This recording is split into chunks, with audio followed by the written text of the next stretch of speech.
15th of June, Rabbi Moore, Parsha Hashavua. Okay. Hello, Rabbi. How are you? Baruch Hashem, very good. Hello, Yechiel. Hello, Steve. I only see your back and you're muted. Yeah.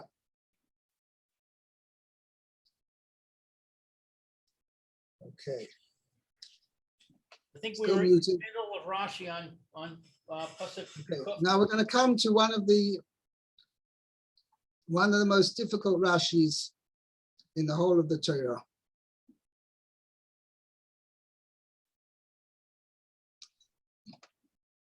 It's not so much the Rashi is difficult, to understand the Pasuk is difficult. Okay. Let's see, Lou, continue. Okay, so we're in the middle of the Rashi. Sheva Shonim Nivnasa. What pasuk? You saw had Pasuk built Chav 7 Beis. years. 22? Okay. 22. Okay. Chapter 13, Pasuk 22. Okay.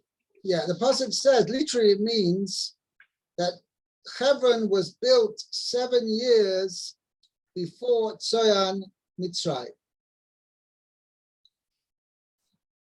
Efshar Shebana Cham Es Hebron. It is possible.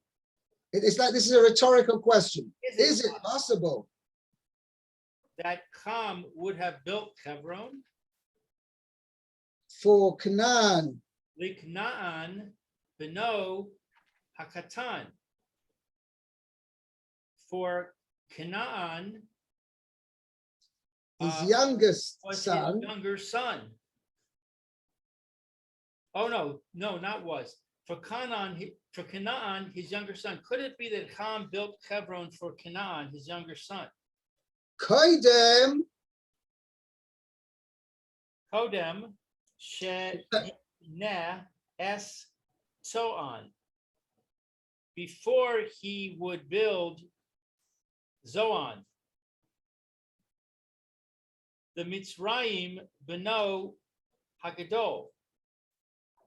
For Mitzrayim, his older son.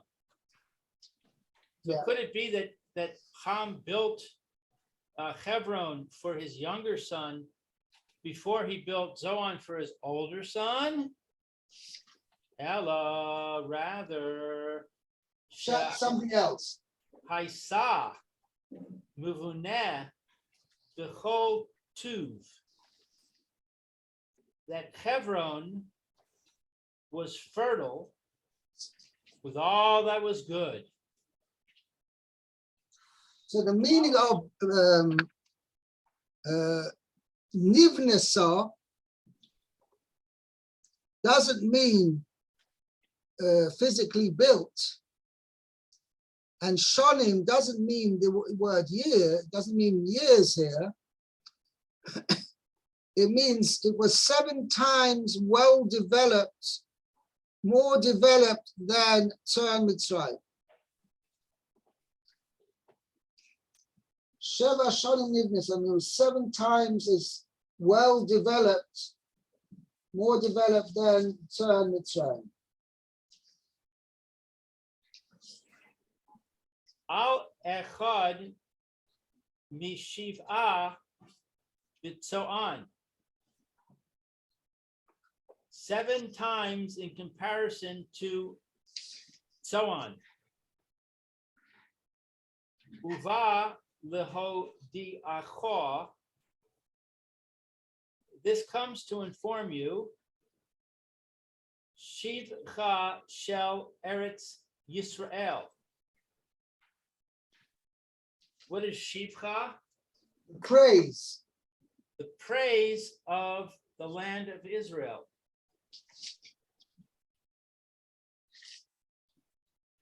She'ein lecha tirashim the Eretz Yisrael Yoser me Hebron. right? It's the most rocky area in Eretz Yisrael.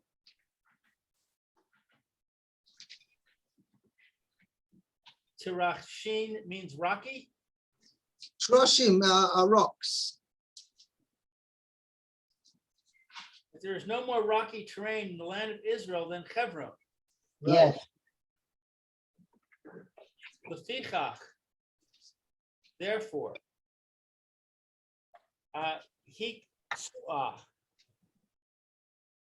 they set it aside. The kivros mesim, for tombs of the dead. So Hebron's where they bury people. Right. The This obviously was not best fertile land. It was not the best fertile land because they wouldn't have used that. Okay. Shalom Aleichem, Robert. I only see the name Robert here. I don't see anybody. I have a face. Hi, can you adjust your camera? Because we cannot see you. Oh. Ah, there he is. Right, great. Okay, fine. The aim lecha meula b'chol ha'aratzos kemitz rayim, and there is nothing superior to Egypt among all the lands. So Egypt is the best of all the lands. Right, and that was the most fertile land in the world. Shneimar, as it says, Kigan Hashem Eretz Mitzrayim, like the garden of Hashem, like the land of Egypt. The Tzon Ki Hameula Shebe Eretz Mitzrayim, and Zoan is the best of the land of Egypt. So it's the best of the best. Right. Shesham Moshav Hamelachim, for there is the residence of kings. Shneimar, as it says, Ki Hayu B'Tzoan Sarav, for they were in Zoan the ministers. His ministers, right. They met. Zoan. V'haya Hebron Tova Mimena, and it is that Hebron is better than it, better than Zoan, which is the best of the best outside of Israel. Yeah, Shiva Chalakim. Chalakim, by 7 parts, in other words, 7-fold. So, wow, isn't that amazing? The worst of Eretz Yisrael is 7 times better than the best of all the rest of it. Right. Would that it would be that way today. Okay. I mean, we're getting there. I mean, Eretz Yisrael happens to be a very fertile, relatively very fertile land. It certainly has the diversity of the different fruits and vegetables that grow here in Eretz Yisrael is normally would require a much larger area to have such diversity. Is the diversity in climate, and certain things like summer fruits and things like that require much warmer climate, and apples and require colder climate. Yet you've got that variety of climate here in Eretz Yisrael, and the diversity that you find, it's almost unfound anywhere else in the world, to have within such a small area such diversity of different types of fruit and vegetables. Okay. So you view this as being literally true, not hyperbole. Yeah, no, there's I'm trying to find it now. And somewhere in Sefer Dvarim, Rashi also brings this. I'm trying to remember where it was. I remember now. Oh. You remind me, we used to say a joke as kids. What sound does a penny make when it drops? A penny? I didn't hear what you said. What sound does a penny make when it drops?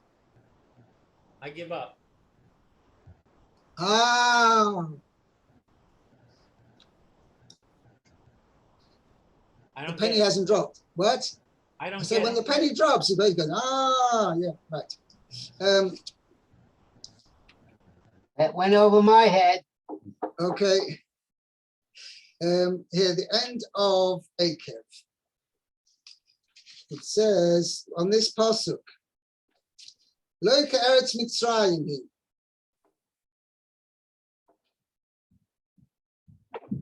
The pasuk says in the end of Parshas Akev, Ki ha'aretz Peshishi, Ki ha'aretz asher bo sham el rishto, Lo ka'eretz Mitzrayim hi, asher yotzasa misham, asher tizra ezaracha v'shkisa v'raglecha kegan hayorach. That has natural irrigation.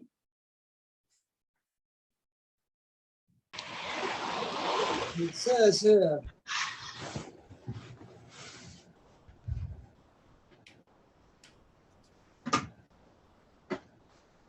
it's interesting. The Torah makes a comparison. It says the land you're coming to is not like the land of Mitzrayim. So Rashi says over there, well, maybe does that mean it's better or maybe it's worse? So he says Rashi can't mean it's worse. Why? Because it says our pasuk, oh, now see, there's one thing, a major question on the Rashi over here. Rashi starts off, is it possible that Ham built the Hebron for his son Canaan, right? Before he built the Tzon for his son Mitzrayim, who was the older one. Who says, excuse me, you've got New York and Chicago. New York was built by the same guys who built Chicago, or the same guy who built LA. So where's it indicated over here that that the same person built the same city, built these two cities? It says Hebron was built 7 years, literally, before Tzor and Mitzrayim. So here in Rashi, in Parshas Akev, Rashi does indicate this, because it says, Adam echad banan, one person built them. So obviously, it's indicated in the wording of the pasuk that one person. Otherwise, why compare the two? Right? You've got two cities, Hebron and Tzoel. Okay, so that indicates that obviously they're comparable in the way they were built. So Rashi says over here, Rashi, I guess this is a quote from the Midrash. Adam echad banan. I'm reading from Rashi in Parshas Akev, chapter 11, pasuk 10. Adam echad banan. B'cham banot Tzoel and Mitzrayim banot. Right? The Hebron leKanan. So here Rashi brings a pshat over here that Taka, Ham built the both cities, and he built Son for Mitzrayim, his son, and Hebron for Canaan. So the question is, Derech Eretz Adam Boines HaNoah V'Achar Boines HaKol? Is that the way of the people, that the normal method? The person builds the nicer city and then afterwards builds the should we say the uglier kol, means the lesser city, right? So Rashi says pesalta shel rishon unosim b'sheni. Right, the waste of the first, he uses what the leftovers from the building the first city, he uses for the building the second city. Ubekol makom achovet koidem. Halamadata shechevron yofe mitzayan. that Hebron was better than Tzor. Meaning, now, so here, there's a question that Rashi over here as follows. Rashi takes it literally that in fact, Hebron was built before Tzor, and that's a raya that Hebron was better quality than Tzor, because you always build the better quality city before the lesser quality. Therefore, Rashi says, obviously, Hebron was a better quality place. The lie of the land and the quality of building there was better than in Hebron than it was in Tzor. Without the question of the older son and the younger son, Rashi doesn't really address that here in Parsha Seker. But just so you learn out that Hebron was better than Tzor.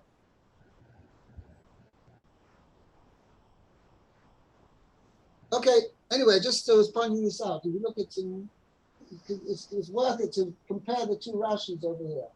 Anyway, Rashi over here understands it doesn't mean it was built earlier, that Hebron was built 7 years before Tzor Mitzrayim, but it means that Hebron was 7 times as better quality, more fertile and more prosperous land, 7 times greater than Tzor Mitzrayim. Okay? Okay, let's continue. There seems to Steve. be an internal contradiction in Rashi, because his proof is that Hebron is the place where they bury everybody. Yes. There's no agriculture there. So if that's true, then how can he say it's better than so on? No, so it comes out as follows: that Enoch Haname, they could have used it for agriculture if they wanted to, and it would have come out fantastic. But in any given land, a given country, you've got to have some land which you use for burial. So which land is used for burial? Obviously the worst. You're right.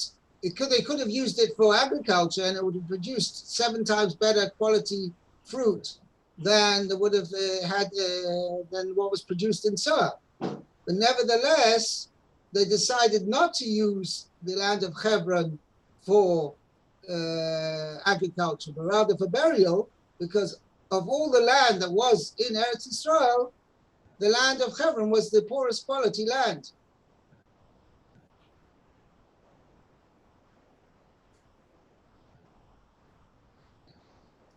It's like in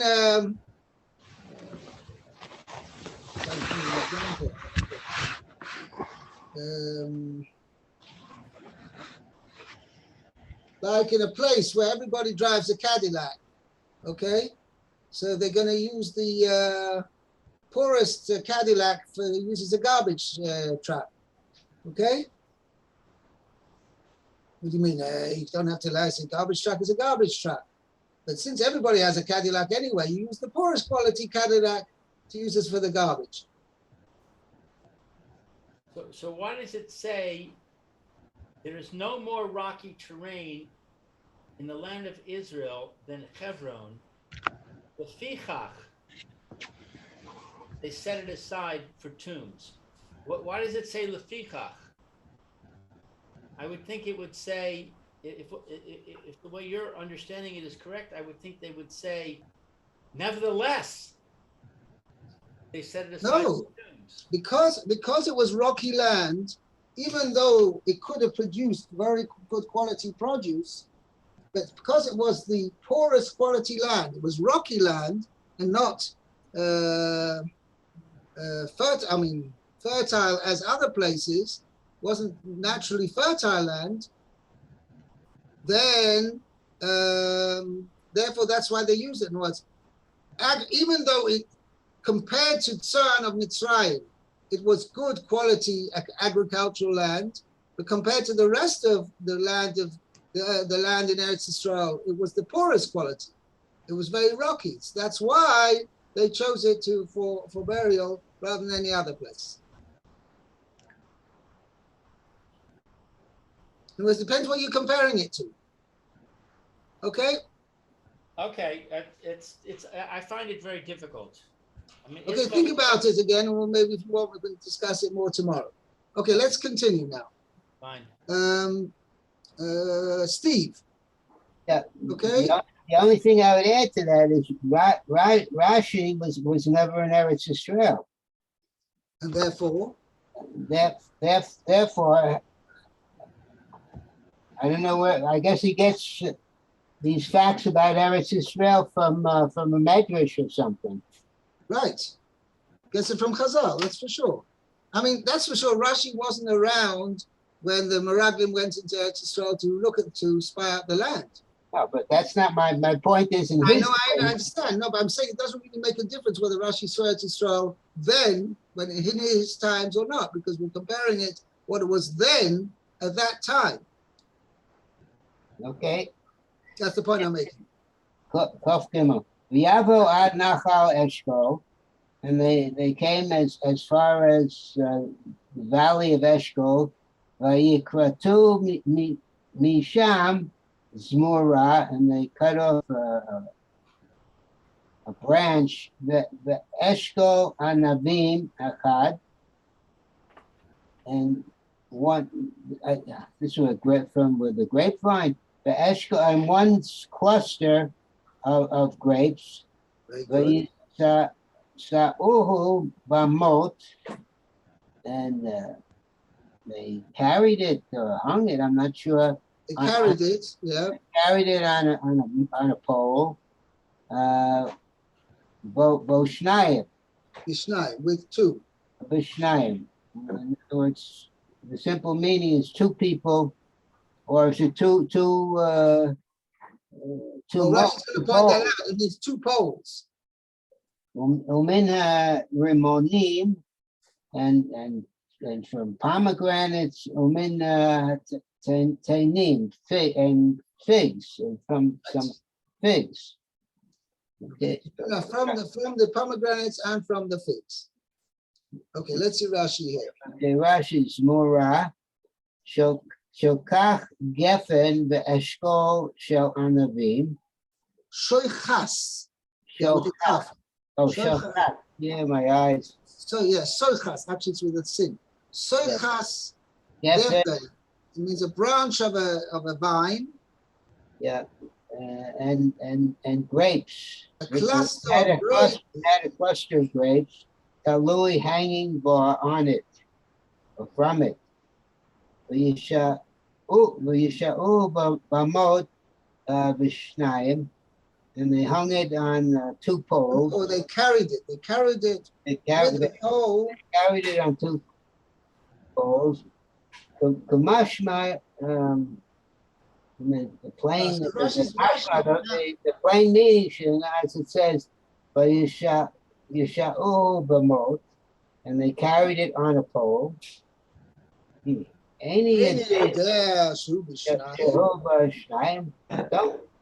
Don't we already know that actually it was on two poles? No. One second.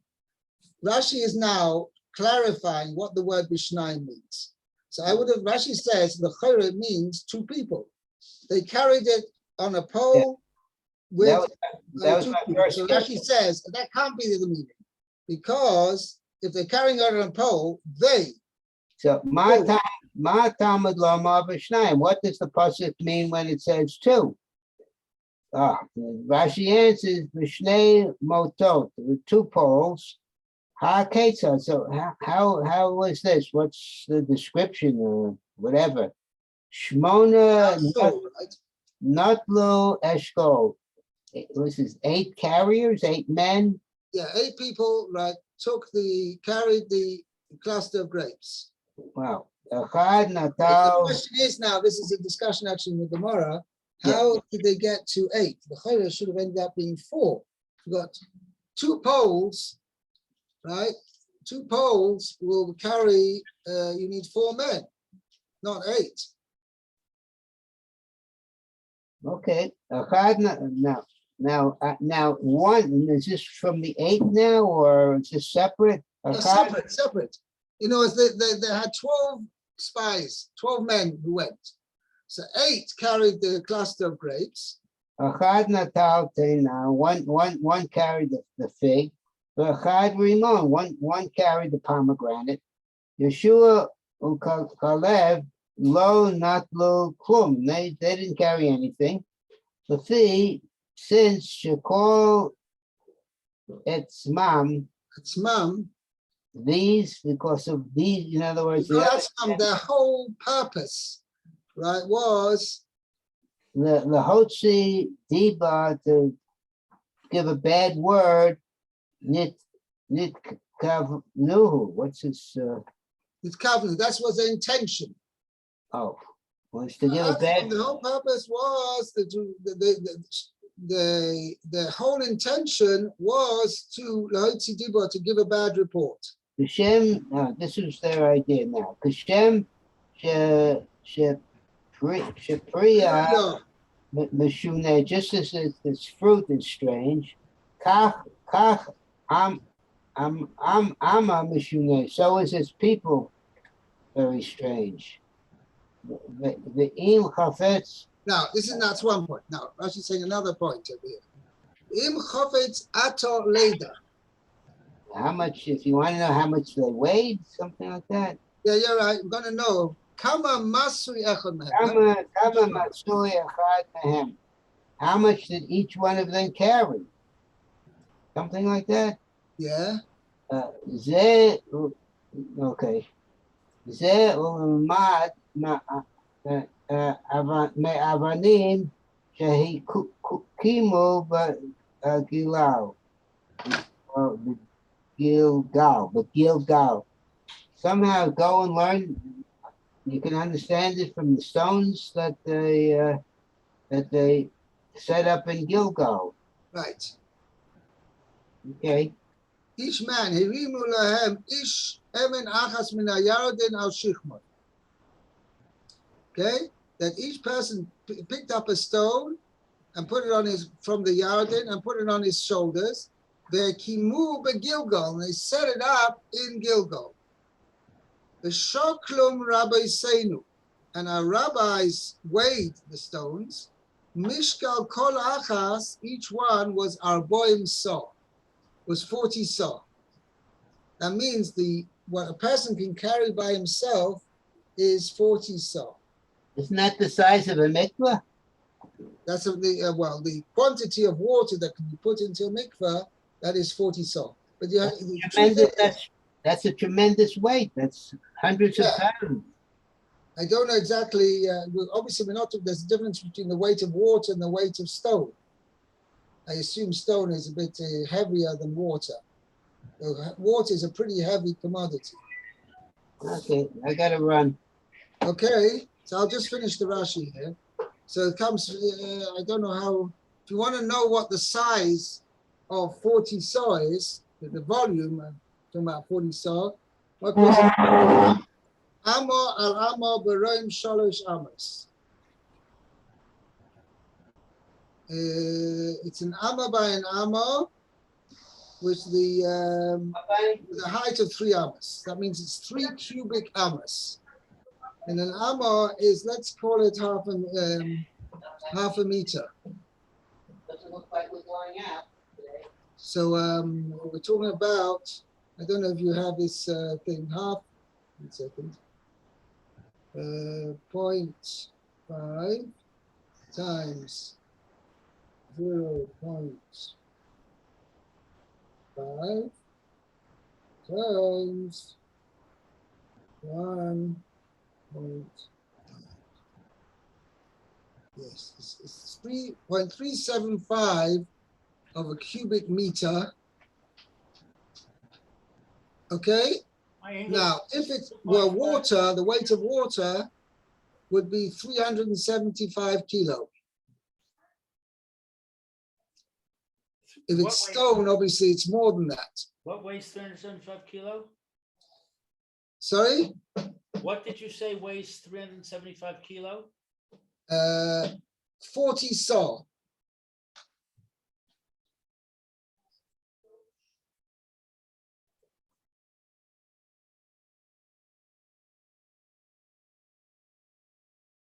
40, no, that's the 40 size of volume, okay? Right. And the Gemara says that the volume of a mikvah is 40 saw, the amount of water. And the Gemara also says that how do you measure the volume of that is an amah by an amah with a height of 3 amos. That is the volume of water of that size is a volume of 40 saw. Okay, so now that and that's having to be talking about water. Okay, but either way, 40 saw of stone. I don't know how you compare the what do you call it? The mean density of water compared to stone. Well, it depends on what kind of stone you're talking about. Right. Much So like let's say it's a regular, and I have to look up your tables or whatever to see which one it is, but it was at least a stone. Obviously, it's generally heavier than water, okay, but it was at least that amount. That means it's 375 kilos, okay. That's what 40 saw of water, which is a weight of 375 kilos, even more actually. But anyway, about that. So it's a saw, 40 saw is an amma by 3 ammas? 40 saw, yeah. So it's 3 So cubic more, ammas. sorry? 3 cubic ammas. Right. And an amma is a difference of opinion between the Chaim Noah and the Chazon Ish. Chaim Noah says it's 48 centimeters is the length of an amma. And according to the Chazon Ish, it is 57.6, 20% more than that. 57.6 cubic centimeters. What was the first number? 48 point what? 48 centimeters is the length of an amma. Okay. And 57.6 is the width? No, and that's according to one opinion. And the other opinion is 57.6 is the length of an amma. It basically is 20% more, but you're going to have, it's going to come out 1.2 times 1.2, see, 2 times 1.2. Yes, it's a 73% difference in volume. A 20% difference in length will produce 73% difference in volume. 1.2778 to be precise. Okay, the kids have to make a calculation, but they were very heavy. Now, Rashi, let's finish the Rashi here. Ugemira, we have an accepted tradition. Tune de midle inesh al katzve, that weight which a person, an individual, can carry on his shoulders. Eino ela shlish, right? There's only a third masu of the weight. Mimasu shemasayim oisei lahori. In other words, 2 people together can carry 3 times the weight of one individual can carry. Because they're 2 together, they can carry relatively each one 50% more than what a single person can carry. So you want to know, I'll tell you, I'll make a cheshbon of it. Let me see if I just make a quick cheshbon. Basically, we'll finish here. Just let me make a calculation over here. I'm just going to go according to the smallest share of 0.48 times 0.48 times 1.44 equals that. It's a third of a cubic meter. It's about a third of a cubic meter.